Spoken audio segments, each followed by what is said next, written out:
Good morning, welcome to +2 politics class. കഴിഞ്ഞ ക്ലാസ്സിൽ നമ്മൾ ക്രൈസിസ് ഇൻ ഡെമോക്രസി, ജനാധിപത്യ സംവിധാനം പ്രതിസന്ധിയിൽ എന്ന പാഠഭാഗത്തിൽ background of emergency, then the consequences of emergency, അടിയന്തരാവസ്ഥയുടെ പശ്ചാത്തലവും അടിയന്തരാവസ്ഥ പ്രഖ്യാപിച്ചപ്പോഴുണ്ടായ പ്രത്യാഘാതങ്ങളെക്കുറിച്ചുമാണ് പഠിച്ചത്. ഇന്ന് നമുക്ക് പഠിക്കാനുള്ളത് അടിയന്തരാവസ്ഥ സംബന്ധിച്ച വിവാദങ്ങളാണ്. കോൺട്രോവേഴ്സീസ് റിഗാർഡിംഗ് എമർജൻസി. ഇന്ത്യൻ ജനാധിപത്യ ചരിത്രത്തിലെ ഏറ്റവും പ്രധാനപ്പെട്ട വിവാദങ്ങളിൽ ഒന്നായിരുന്നു 1975 ഇന്ദിരാഗാന്ധിയുടെ നേതൃത്വത്തിൽ പ്രഖ്യാപിക്കപ്പെട്ട അടിയന്തരാവസ്ഥ. എന്തിനു വേണ്ടി അടിയന്തരാവസ്ഥ പ്രഖ്യാപിച്ചു, അതിൻ്റെ കാരണങ്ങളായിരുന്നു വിവാദത്തിൻ്റെ പ്രധാനപ്പെട്ട ഒരു കാരണം. മറ്റൊന്ന് ഗവൺമെൻറ്റിൻ്റെ അധികാരത്തെക്കുറിച്ചുള്ളതായിരുന്നു. മറ്റൊന്ന് അടിയന്തരാവസ്ഥ കാലത്ത് നടന്നിട്ടുള്ള അക്രമങ്ങളെക്കുറിച്ചുള്ളതായിരുന്നു. മറ്റൊരു വിവാദം ഈ ജനാധിപത്യത്തിൽ നിന്ന് എന്തെല്ലാം പാഠങ്ങൾ നമ്മൾ ഉൾക്കൊള്ളേണ്ടതുണ്ട് എന്നതിനെക്കുറിച്ചായിരുന്നു. അടിയന്തരാവസ്ഥ പ്രഖ്യാപനം ആവശ്യമായിരുന്നു. Was the emergency necessary? ആഭ്യന്തര കുഴപ്പങ്ങളുണ്ടാകുമ്പോൾ അടിയന്തരാവസ്ഥ പ്രഖ്യാപിക്കാമെന്ന് ഭരണഘടനയിലുണ്ട്. 1975 മുമ്പ് ഇത്തരത്തിലൊരു അടിയന്തരാവസ്ഥ പ്രഖ്യാപിക്കപ്പെട്ടിട്ടില്ല. രാജ്യത്തിൻ്റെ പല ഭാഗങ്ങളിലും വലിയ പ്രക്ഷോഭങ്ങളുണ്ടായി എന്നതും ശരിയാണ്. അടിയന്തരാവസ്ഥ ആവശ്യമായിരുന്നോ അല്ലയോ എന്ന് പരിശോധിക്കണമെങ്കിൽ അടിയന്തരാവസ്ഥയുമായി ബന്ധപ്പെട്ട വാദങ്ങൾ നമ്മൾ ശ്രദ്ധിക്കേണ്ടതുണ്ട്. അടിയന്തരാവസ്ഥയെ ന്യായീകരിച്ചുകൊണ്ടുള്ള വാദമുഖങ്ങൾ നമുക്ക് പരിശോധിക്കാം. ഗവൺമെൻറ് ജനാധിപത്യ രീതിയിൽ ജനങ്ങൾ തിരഞ്ഞെടുക്കുന്നതായതുകൊണ്ട് അവരെ ഭരിക്കാൻ അനുവദിക്കേണ്ടതാണ് എന്നതാണ് ഗവൺമെൻറ് അടിയന്തരാവസ്ഥയ്ക്ക് പറയുന്ന ന്യായീകരണം. പ്രക്ഷോഭങ്ങളും പ്രതിഷേധങ്ങളും ഒക്കെ ആവാം, അത് ജനാധിപത്യ സംവിധാനത്തെ, തിരഞ്ഞെടുക്കപ്പെട്ട ഒരു ഭരണകൂടത്തിൻ്റെ പ്രവർത്തനങ്ങളെ തടസ്സപ്പെടുത്തുന്ന വിധത്തിലാവാൻ പാടില്ല എന്നതാണ്. ഭരണകൂടത്തെ വികസന പ്രവർത്തനങ്ങളിൽ നിന്ന് വ്യതിചലിപ്പിക്കുകയും തടസ്സപ്പെടുത്തുകയും ചെയ്യാൻ പാടില്ല. അത്തരത്തിൽ ഗവൺമെൻറ്റിൻ്റെ പുരോഗമനാത്മകമായ പ്രവർത്തനങ്ങളെ തടസ്സപ്പെടുത്തിയത് കൊണ്ടാണ് അടിയന്തരാവസ്ഥ പ്രഖ്യാപിച്ചത് എന്നാണ് ഇന്ദിരാഗാന്ധി അടിയന്തരാവസ്ഥയെക്കുറിച്ച് അന്വേഷിക്കുന്നതിന് വേണ്ടി നിയോഗിച്ച ഷാ കമ്മീഷന് നൽകിയ കത്തിൽ വിശദീകരിച്ചിട്ടുള്ളത്. മറ്റൊന്ന്, ഇന്ത്യയുടെ ഐക്യത്തിനെതിരെ അന്താരാഷ്ട്ര തലത്തിലുണ്ടായ ഗൂഢാലോചനയുടെ ഫലമായി ഉണ്ടായ സമരങ്ങളാണ് അടിയന്തരാവസ്ഥയിലേക്ക് നയിച്ചത് എന്ന ഒരു വാദമാണ്. ഇനി എതിർക്കുന്നവർക്കുമുണ്ട് ഏറെ കാര്യങ്ങൾ പറയാൻ. എതിർത്തവർക്ക് പറയാനുണ്ടായിരുന്ന കാര്യങ്ങൾ. ഇന്ത്യ രൂപപ്പെടുന്നത് തന്നെ സ്വതന്ത്ര സമരം പോലെയുള്ള സമരങ്ങളിലൂടെയാണ്. ജനാധിപത്യ സംവിധാനത്തിൽ സമരങ്ങൾക്കും പ്രതിഷേധിക്കാനുമുള്ള അധികാരം സ്വാഭാവികമാണ്. ബീഹാറിലും ഗുജറാത്തിലുമൊക്കെ സമരങ്ങൾ നടന്നുവെങ്കിലും ഈ സമരങ്ങളൊക്കെ പൂർണ്ണമായും അഹിംസയിൽ അധിഷ്ഠിതമായിട്ടാണ് നടന്നിട്ടുള്ളത്. അറസ്റ്റ് ചെയ്യപ്പെട്ടവരിൽ ആർക്കെതിരെയും ദേശവിരുദ്ധ കുറ്റങ്ങൾ ചുമത്തിയിട്ടില്ല എന്ന് അടിയന്തരാവസ്ഥയുമായി ബന്ധപ്പെട്ട കേസുകളിൽ നമുക്ക് കാണാൻ കഴിയും. രാജ്യത്തെ ആഭ്യന്തര സ്ഥിതി മോശമായെങ്കിൽ ആഭ്യന്തര മന്ത്രാലയം അതിനെക്കുറിച്ചുള്ള യാതൊരു റിപ്പോർട്ടും നൽകിയിട്ടില്ല. അതുകൊണ്ട് തന്നെ അത്തരത്തിലൊരു ചലഞ്ച് ഉണ്ടായിരുന്നില്ല എന്ന് വിശേഷിപ്പിക്കുന്നവരുണ്ട്. ഇനി അഥവാ ഇത്തരത്തിലുള്ള സമരങ്ങൾ അതിർവിട്ടു പോയാൽ അടിയന്തരാവസ്ഥ പ്രഖ്യാപിക്കുകയല്ല പ്രധാനപ്പെട്ട ഗവൺമെൻറ്റിൻ്റെ മുമ്പിലുള്ള മാർഗം. അതിനു മുമ്പ് തന്നെ അതിനടിച്ചമർത്താൻ ആവശ്യമായ പല സംവിധാനങ്ങളും പട്ടാളവും അർദ്ധസൈനിക വിഭാഗങ്ങളും പോലീസിനെ ഒന്നും ഉപയോഗിച്ചതായി എവിടെയും കാണുന്നില്ല. അതുകൊണ്ട് തന്നെ അടിയന്തരാവസ്ഥയെ എതിർക്കുന്നവർ പറയുന്നത് രാജ്യത്തിൻ്റെ ഐക്യത്തിനോ അഖണ്ഡതയ്ക്കോ ഒരു ഭീഷണിയും ഉണ്ടായിരുന്നില്ല, മറിച്ച് ഭരണകക്ഷിക്കും പ്രധാനമന്ത്രിക്കുമായിരുന്നു ഭീഷണി. രാജ്യത്തെ രക്ഷിക്കാനുള്ള ഒരു ഭരണഘടനാ വ്യവസ്ഥയെ ഇന്ദിരാഗാന്ധി സ്വന്തം അധികാരം സംരക്ഷിക്കുന്നതിന് വേണ്ടി ദുരുപയോഗം ചെയ്തു എന്നതാണ് ഇതുമായി എതിർത്തവർക്ക് പറയാനുണ്ടായിരുന്ന വാദമുഖങ്ങൾ. അപ്പോൾ നമ്മളിതിൻ്റെ അവസാനമായി ഒരു ചോദ്യം, അല്ലെങ്കിൽ നിങ്ങൾ ഈ ടോപ്പിക്ക് കേട്ട് കഴിയുമ്പോൾ നിങ്ങൾ ഉത്തരം എഴുതേണ്ട ഒരു ചോദ്യം, write the controversies related to emergency. അതിനകത്ത് വാസ് ദ എമർജൻസി നെസസറി, അടിയന്തരാവസ്ഥ ആവശ്യമായിരുന്നോ അല്ലയോ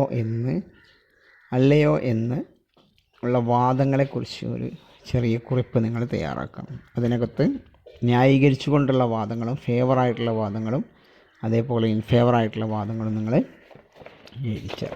in this unit we are discussing the crisis of democratic order, that is emergency. Last class we discussed the background of emergency and what happened during emergency. Today we are going to discuss about controversies about emergency. There are different views about the emergency, the most controversial episode in Indian politics. Using the provision of constitution, the government suspended the democratic function of the country. Second controversy related to the controversial measures taken during the emergency, excess committed during the period. Then third, the different aspects that led to the emergency. Then the lessons of the emergency. First, let us discuss, was the emergency necessary?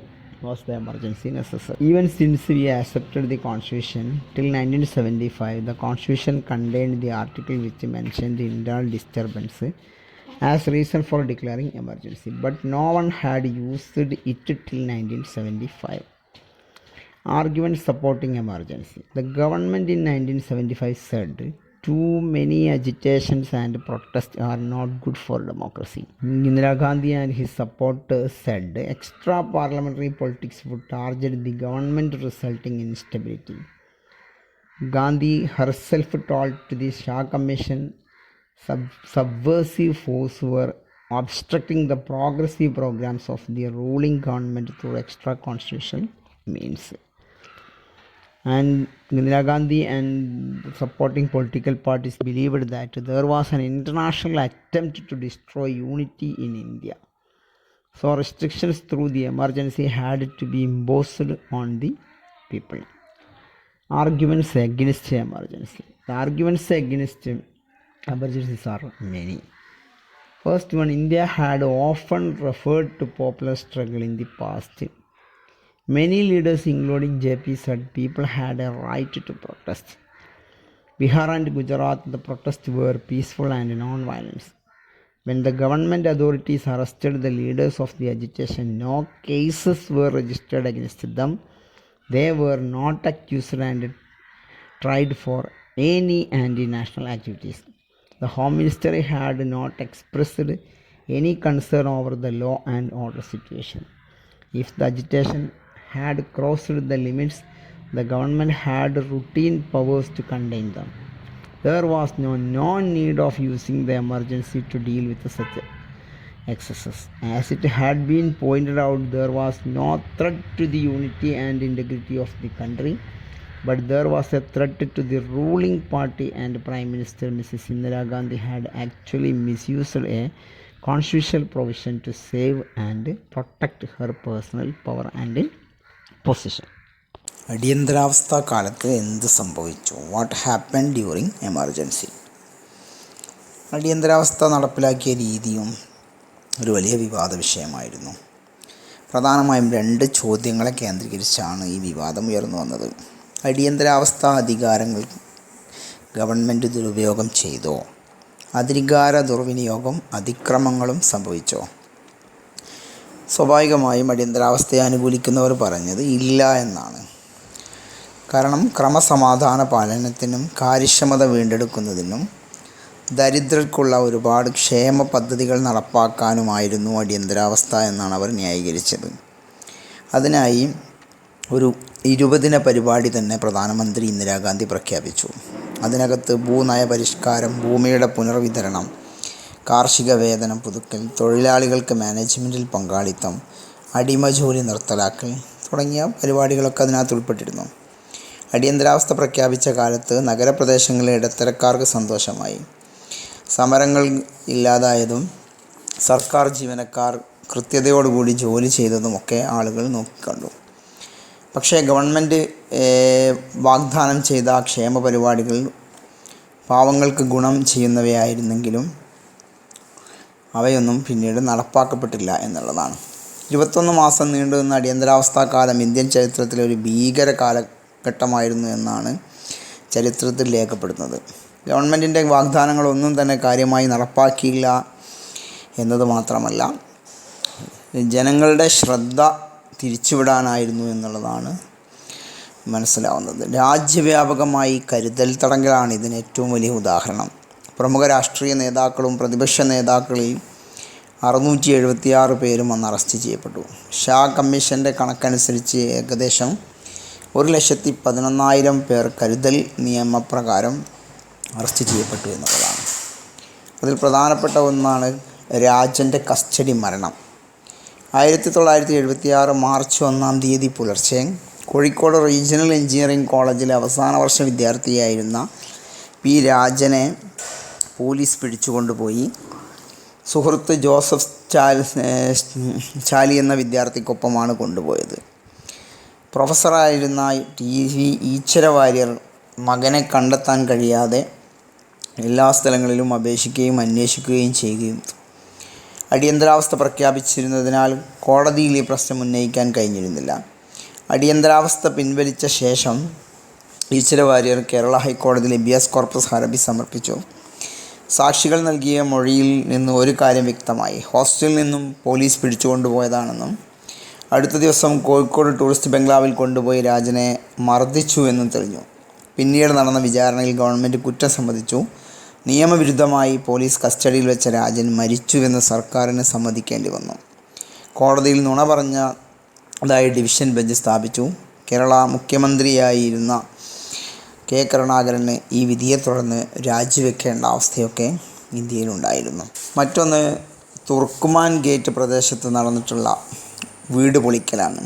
ഡൽഹിയിലെ പട്ടിണി പാവങ്ങൾ ജീവിക്കുന്ന മേഖലകളിൽ നിന്ന് അടിയന്തരാവസ്ഥാ കാലത്ത് ഒട്ടേറെ പേരെ കുടിയിറക്കി. കുടിലുകൾ വച്ചുകെട്ടി താമസിച്ചിരുന്ന പാവങ്ങളെ യമുനാ നദിക്കപ്പുറമുള്ള തരിശ് ഭൂമികളിലേക്ക് മാറ്റി പാർപ്പിച്ചു. ഇത്തരത്തിൽ കുടിയിറക്കപ്പെട്ടവരായിരുന്നു ഡൽഹിയിലെ തുർക്കുമാൻ ഗേറ്റിനടുത്ത് കുടിൽ കെട്ടി താമസിച്ചിരുന്ന അവിടുത്തെ കുടിലുകളെല്ലാം ഇടിച്ചു നിരത്തി. ഈ പ്രദേശത്തെ ജനങ്ങളിൽ നൂറുകണക്കിന് ആളുകൾ നിർബന്ധ വന്ധീകരണത്തിന് വിധേയരായി. എന്നാൽ ചിലർ വന്ധീകരണത്തിൽ നിന്ന് രക്ഷപ്പെട്ടു. മറ്റുള്ളവരെ വന്ധീകരണത്തിന് പ്രേരിപ്പിച്ചാൽ അത്തരക്കാരെ വന്ധീകരണത്തിന് ഒഴിവാക്കുന്നതിന് പുറമെ ഒരു തുണ്ട് ഭൂമിയും നൽകുമെന്നായിരുന്നു വാഗ്ദാനം. അങ്ങനെ അവരെ തേടിപ്പിടിച്ച് വന്ധീകരണത്തിന് വിധേയരാക്കി. സ്വയം വന്ധീകരണത്തിൽ നിന്ന് രക്ഷപ്പെട്ടവർ ഒട്ടേറെയുണ്ട്. അതിനും പുറമെ ഒരു തുണ്ട് ഭൂമിയും അവർക്ക് കിട്ടി. ഈ തരത്തിലൊക്കെ ആ കാലത്ത് നടന്നിട്ടുള്ള കാര്യങ്ങൾ പരിശോധിക്കുമ്പോൾ അടിയന്തരാവസ്ഥ ക്ഷേമത്തിന് വേണ്ടിയായിരുന്നില്ല എന്ന് നമുക്ക് വ്യക്തമാവും. ഒരു ഔദ്യോഗിക പദവിയും വഹിക്കാത്ത ഇന്ദിരാഗാന്ധിയുടെ പുത്രനായിരുന്ന സഞ്ജയ് ഗാന്ധിയാണ് ഇത്തരം പ്രവർത്തനങ്ങൾക്കൊക്കെ ഡൽഹിയിൽ നേതൃത്വം കൊടുത്തിരുന്നത്. രാഷ്ട്രീയ പ്രവർത്തകരുടെ അറസ്റ്റിനും പത്രങ്ങളുടെ മേൽ ഏർപ്പെടുത്തിയ നിയന്ത്രണത്തിനും പുറമെ അടിയന്തരാവസ്ഥ സാധാരണക്കാരുടെ ജീവിതത്തെയും ദോഷകരമായി ബാധിച്ചു. ഇക്കാലത്ത് ഒട്ടേറെ പേർ പലതരത്തിലുള്ള അക്രമങ്ങൾക്ക് വിധേയരായി. പോലീസ് മർദ്ദനത്തിൽ പലരും കൊല്ലപ്പെട്ടു. പാവങ്ങളെ തോന്നിയ പോലെ കുടിയിറക്കിയ സംഭവങ്ങളുണ്ടായി. ജനാധിപത്യ സംവിധാനം ഇല്ലാതാക്കിയാൽ എന്തെല്ലാം ദോഷങ്ങളുണ്ടാവുമെന്ന് ഈ സംഭവം നമ്മെ പഠിപ്പിക്കുകയായിരുന്നു. What happened during emergency? The implementation of the emergency is contentious issue raising two questions. Did the government misuse its emergency powers? Were there excess and abuse of authority?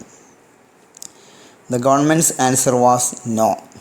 They said that emergency was implemented to bring law and order, restore efficiency and implement pro-poor programs like land reforms, land redistribution, agricultural wage workers' participation in management and eradication of bonded labor were the foremost items in the 20-point program of Indira Gandhi.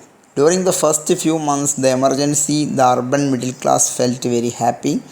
Agitation came to a sudden stop. Rural people eagerly wait for the promised pro-poor programs. But almost nothing happened. According to Shah Commission, nearly 1,11,000 people were arrested under preventive laws. Press censorship was imposed. Delhi Power Supply Corporation chairman got verbal orders to stop power supply to all newspaper process. The misuse of government power by people who enjoyed no official position. Sanjay Gandhi, the Prime Minister's son, held no official position in the country, yet he was giving orders and interfering the function of the government. The role he played in demolishing the slums and how he arranged for sterilization in Delhi became very controversial. Turkman Gate and firing. Turkman Gate and firing was a infamous case, political oppression and police brutality during the emergency, when the police shot and killed people protesting against the demolition of their houses ordered by Indira Gandhi's government in 1976. During emergency, Indira Gandhi's government, prompted by her son Sanjay, launched the demolition drive to cleanse Delhi slums and force poor residents to leave Delhi and move distant settlements. The residents of Turkman Gate, mostly Muslims, refused to move as they would have to commute every day, paying heavy bus fares for each the city to earn their livings. They resisted the bulldozing of their houses. On April 8th, 1976, the police opened fire on protesters, killing several of not to report the massacre. Indian public came to know about the killings through foreign media like BBC. Hundreds of people in the area were forcibly sterilized. Some managed to escape forced sterilization. Custodial death of Rajan. On 1st May 1976, Rajan and final year student of the Calicut Engineering College was taken away from the hostel along with another student, Joseph Charlie. Rajan's father, T.V. Ichara Warrior, made frantic attempt to trace his son, but it was no avail. He also approached the Home Minister Sri K. Karunakaran. When the emergency was lifted, Warrior filed a habeas corpus petition with the High Court. From the evidence gathered from witness in court, it was found that Rajan was taken away from the hostel to tourist bungalow in Calicut, where the police tortured him. The Kerala government told High Court that Rajan had died in unlawful police custody as a result of continuous police torture. The division bench held that Sri Karunakaran, the then CM, had lied to court. Karunakaran had to resign. Like these happenings, even common people suffered during the emergency. Several custodial deaths were reported from different parts of the country. Over enthusiasm about population controlled compulsory sterilization, these excesses are clear proofs of what would happen if the democratic process is suspended. അടിയന്തരാവസ്ഥ നൽകുന്ന പാഠങ്ങൾ. അടിയന്തരാവസ്ഥ ഒരുപാട് പാഠങ്ങൾ നമ്മുടെ രാജ്യത്തിനും ഭരണഘടനക്കും ഭരണകർത്താക്കൾക്കും നൽകി എന്നുള്ളതാണ്. അതിലൊന്നാമത്തേത്, ഇന്ത്യൻ ജനാധിപത്യത്തിൻ്റെ കരുത്തും ദൗർബല്യവും ഉയർത്തിക്കാട്ടാൻ അടിയന്തരാവസ്ഥയ്ക്ക് കഴിഞ്ഞു എന്നുള്ളതാണ്. ദൗർബല്യം എന്ന് പറയുന്നത്, ജനാധിപത്യ രീതിയിൽ തിരഞ്ഞെടുത്ത ഒരു ഗവൺമെൻറ് തന്നെ ജനങ്ങളെ ഏതൊക്കെ രീതിയിൽ അടിച്ചമർത്താം എന്നത് ഇന്ത്യയിൽ അത് ഒരു ഉദാഹരണമായി അടിയന്തരാവസ്ഥ കാണിച്ചു തന്നു എന്നുള്ളതാണ്. എന്നാൽ അടിയന്തരാവസ്ഥയ്ക്ക് ശേഷം ഈ അടിയന്തരാവസ്ഥ പ്രഖ്യാപിച്ച ഗവൺമെൻറ്റിനെയും പ്രധാനമന്ത്രിയെയും ഒക്കെ ശിക്ഷിക്കാൻ ജനങ്ങൾ തിരഞ്ഞെടുത്ത മാർഗവും തിരഞ്ഞെടുപ്പും വോട്ടെടുപ്പുമായിരുന്നു എന്നുള്ളതാണ് ജനാധിപത്യത്തിൻ്റെ കരുത്ത് എന്ന് പറയുന്നത്. മറ്റൊന്ന്, അടിയന്തരാവസ്ഥയുമായി ബന്ധപ്പെട്ട ഒരു പ്രഖ്യാപനവുമായി ബന്ധപ്പെട്ട ഒരു വ്യക്തത ഉണ്ടായി എന്നുള്ളതാണ്. ആഭ്യന്തര അടിയന്തരാവസ്ഥ പ്രഖ്യാപിക്കണമെങ്കിൽ കാരണം സായുധ കലാപമായിരിക്കണം. അത് മന്ത്രിസഭ തന്നെ രാഷ്ട്രപതിക്ക് രേഖാമൂലമുള്ള നിർദ്ദേശം നൽകിയാൽ മാത്രമേ അടിയന്തരാവസ്ഥ പ്രഖ്യാപിക്കാവൂ എന്നൊരു വ്യവസ്ഥ കൂടി അടിയന്തരാവസ്ഥയ്ക്ക് ശേഷം അംഗീകരിച്ചിട്ടുണ്ടായി. മറ്റൊന്ന്, വ്യക്തികളുടെ പൗരസ്വാതന്ത്ര്യം സംരക്ഷിക്കുന്ന കാര്യത്തിൽ കോടതികളും ജനങ്ങളുമൊക്കെ കൂടുതൽ ബോധവാന്മാരായി എന്നുള്ളതാണ്. പ്രധാനമായും അടിയന്തരാവസ്ഥ പഠിപ്പിച്ചിട്ടുള്ള 3 പാഠങ്ങൾ ഇവയൊക്കെയാണ്. എന്നാൽ അടിയന്തരാവസ്ഥ കാലത്ത് ഉയർന്നു വന്ന് ഇനിയും പരിഹരിക്കാത്ത പ്രശ്നങ്ങളും ഏറെയാണ്. അതിലൊന്ന്, ജനാധിപത്യ രീതിയിൽ തിരഞ്ഞെടുക്കപ്പെട്ട ഗവൺമെൻറ്റിനാണോ ഗവൺമെൻറ്റിനെ തിരഞ്ഞെടുത്ത ജനങ്ങൾക്കാണോ കൂടുതൽ അധികാരം? ഗവൺമെൻറ്റിനെതിരെ സമരം ചെയ്യാനുള്ള ജനങ്ങളുടെ അധികാരത്തിൻ്റെ വ്യാപ്തി എത്രത്തോളമാണ്, ഇത് രണ്ടും തമ്മിലുള്ള സന്തുലിതാവസ്ഥ എത്രത്തോളമാണ് എന്ന ഒരാശയം അടിയന്തരാവസ്ഥ കാലത്ത് ഉയർന്നു വന്നതാണ്. അത് ഇനിയും പരിഹരിക്കപ്പെടാതെ കിടക്കുന്ന മറ്റൊന്നാണ്. മറ്റൊന്ന്, അടിയന്തരാവസ്ഥ കാലത്ത് യഥാർത്ഥത്തിൽ ഗവൺമെൻറ്റിൻ്റെ പ്രവർത്തനങ്ങളെക്കുറിച്ചാണ്. പോലീസും ഭരണകൂടവുമാണ് ഇത് നടപ്പാക്കിയത്. ഈ ഭരണഘടനാ സ്ഥാപനങ്ങളായ പോലീസിനും അതേപോലെ മറ്റുള്ള സേനകൾക്കുമൊക്കെ ഗവൺമെൻറ്റിനെ സംരക്ഷിക്കാനാണോ ജനങ്ങളെ സംരക്ഷിക്കാനാണോ ബാധ്യതയുള്ളത് എന്ന ഒരു ചോദ്യവും ആ കാലത്ത് ഉയർന്നു വന്നതാണ്. അതിപ്പോഴും പരിഹരിക്കപ്പെടാതെ കിടക്കുന്ന ഒരു പ്രശ്നമാണ്. The first lessons that emergency taught us is that is extremely difficult to do away with the democracy. Lessons of the emergency. First lesson is emergency in India brought out the strength and weakness of democracy. The moment of emergency was clamped on India. Democracy breathed its last.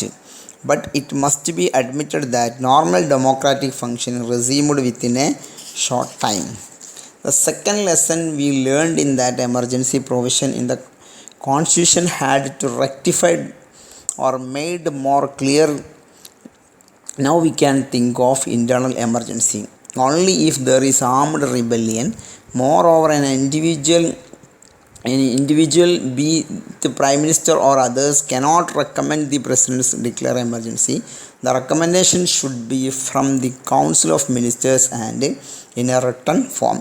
The third lesson we learned is that of man who understood the value of eyesight only when he had lost it. Everyone in India realized how important civil liberties were only after emergency. Prior to it, things were taken for granted and hence their value not properly experienced. Even the court in the country began to pay great attention in protecting civil liberties of the individual.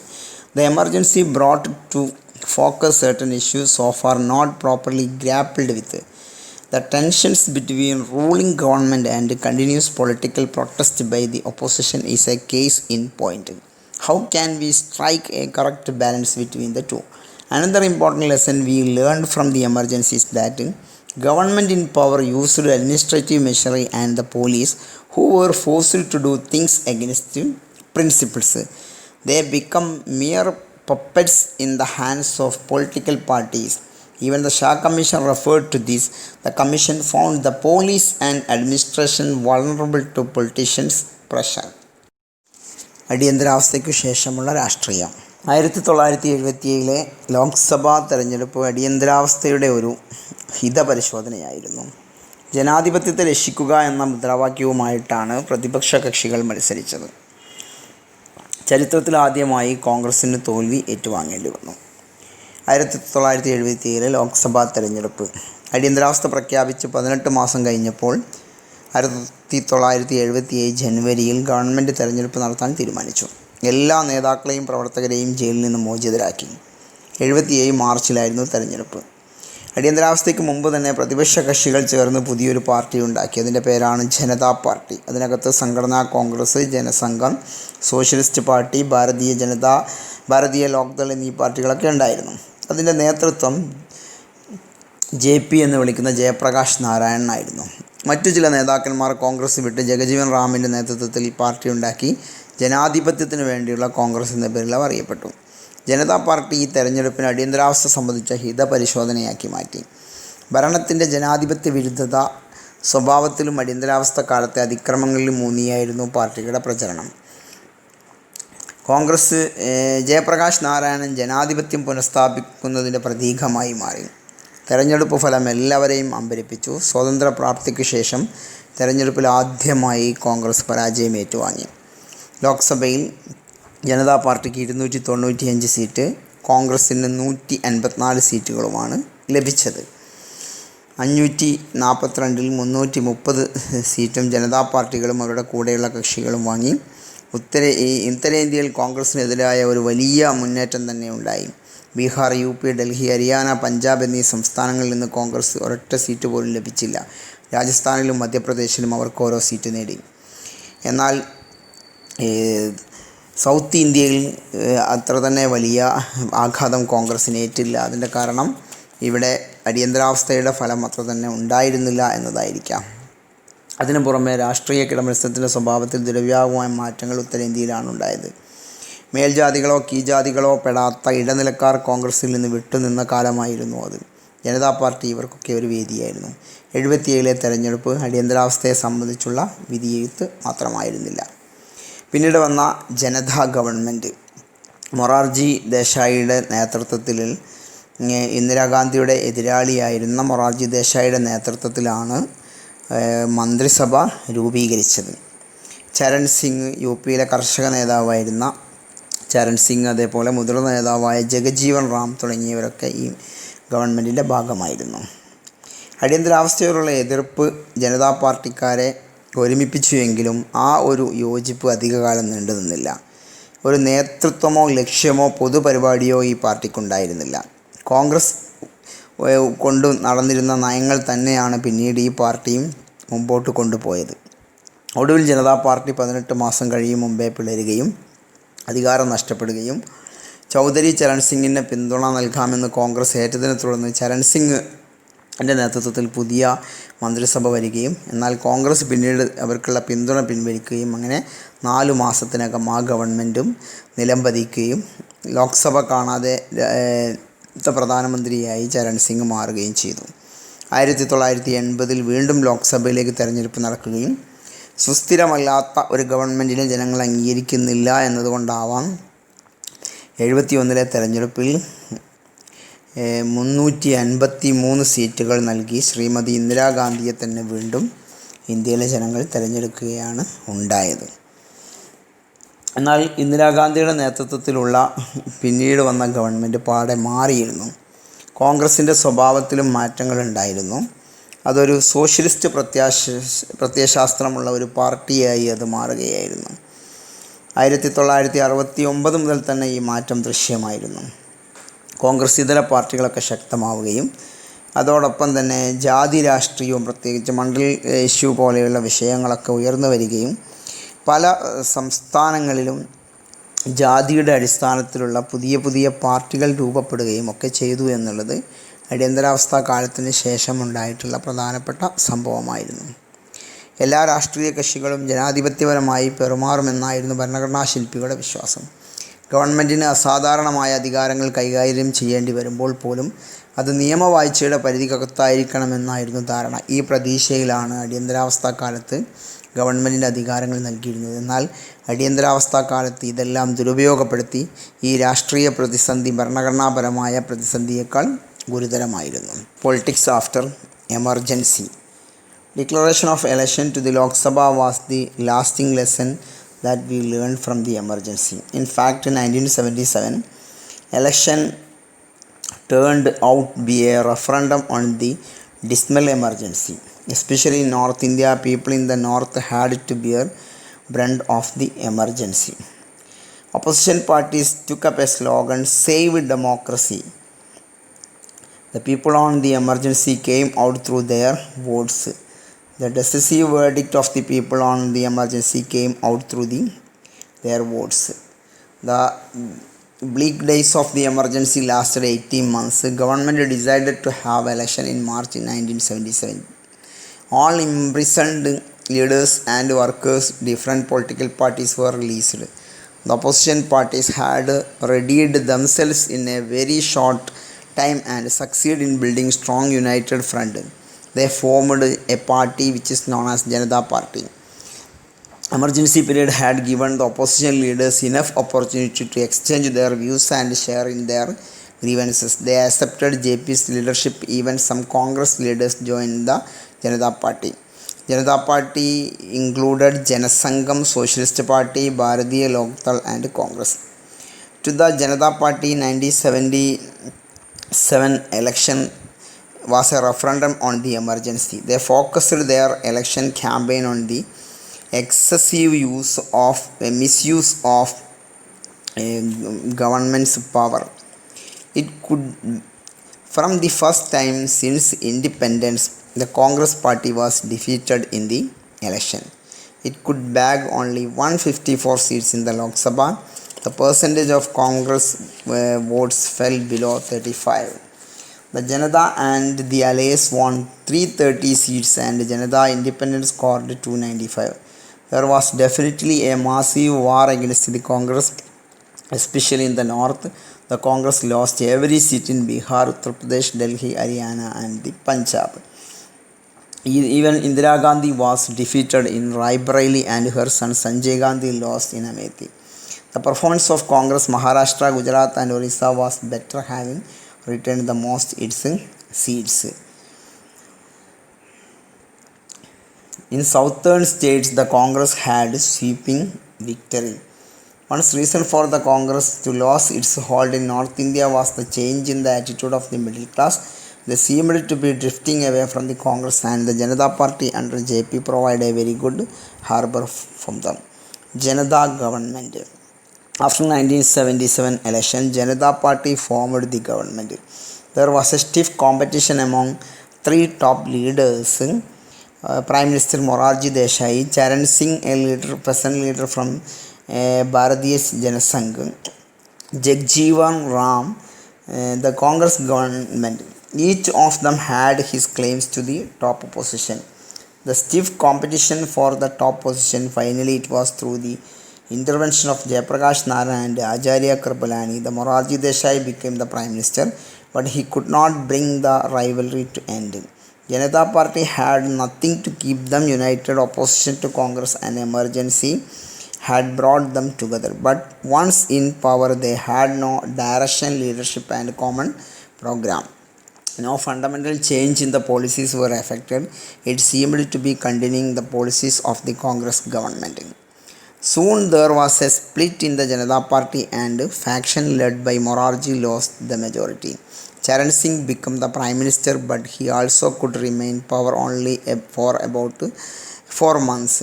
He had formed government with the support of the Congress, which withdrew the support, and Charan Singh's ministry collapsed. The Indian politics had witnessed the resignation of a non-Congress ministry and the resignation of a Prime Minister even before coming to the Lok Sabha, that is Charan Singh. An election to the Lok Sabha was held in 1980, which the Janata Party suffered great loss. It was just the opposite of 1977 election. As regard election result in the north, Indira Gandhi and Congress party swept the polls as in 1971, bagged in 353 seats and came back to power. Another lessons we learn about democracy is that unstable and quarrelsome governments are never supported by the voters they took for stability and democracy. Legacy. Dramatic changes came in the Congress party system. So far had been umbrella party accommodating a leader and parties of different ideological and objectives. Earlier the Congress party used to attract people and parties on the basis of sharp social and ideological difference and their acceptance of Indira Gandhi's leadership. But things changed after 1969. The Congress assumed the role of only socialist party working for the welfare of the poor and downtrodden. Thus, by beginning of 1970, the Congress party began to enjoy reputation of a pro-poor Congress under Indira Gandhi. The changes in the Congress party's attitude led to opposition parties to come together with a concept of non-Congressism. 1977 welfare scheme for the backward class became important. The election result showed that backward caste play a prominent role. Reservation of the backward became a controversial issue after the Mandal Commission report. The emergency and post-emergency period in India was marked by both the political critics and a constitution crisis. Contrary to expectation of the makers of constitution, even the ruling party, which enjoyed absolute majority, did not abide by the democratic norms. Their belief had led to makers to leave wide and open-ended powers to the government. The framers of constitution had not expected such misuse powers during the emergency, but it did happen in India. Another issue that came up during emergency was the protest and strikers in parliamentary democracy. There was a real tension which arose from the conflict between popular protest on one side and law and order on the other. This is mainly because of political parties have not fully incorporated the aspiration of the people. ഇത്രയുമാണ് ഇന്നത്തെ പാഠഭാഗത്തിലുള്ളത്. പ്രധാനമായുള്ള ചോദ്യങ്ങൾ പറയാം. ഒന്നാമത്തെ ചോദ്യം എന്ന് ഒന്നാമത്തെ first question എന്ന് പറയുന്നത് കോൺട്രവേഴ്സീസ് എബൌട്ട് എമർജൻസി. അടിയന്തരാവസ്ഥയുമായി ബന്ധപ്പെട്ട വിവാദങ്ങൾ. അതിലൊന്നാമത്തേത് arguments. What are the arguments supporting emergency? First question അതാണ്. അടിയന്തരാവസ്ഥയെ സപ്പോർട്ട് ചെയ്തുകൊണ്ടുള്ള വാദങ്ങൾ ഏതൊക്കെയാണെന്ന് എഴുതുക. രണ്ടാമത്തേത് ആർഗ്യുമെൻറ്റ്സ് എഗനിസ്റ്റ് എമർജൻസി. അടിയന്തരാവസ്ഥയെ എതിർത്തുകൊണ്ടുള്ള വാദങ്ങൾ എന്തൊക്കെയാണ് എന്ന് എഴുതാനാണ് അടുത്തത്. മറ്റൊന്ന് ലെസൺസ് ഫ്രം ദി എമർജൻസി. എന്തെല്ലാം പാഠങ്ങളാണ് അടിയന്തരാവസ്ഥയിൽ നിന്ന് നമ്മൾ പഠിച്ചത് എന്നുള്ളതാണ്.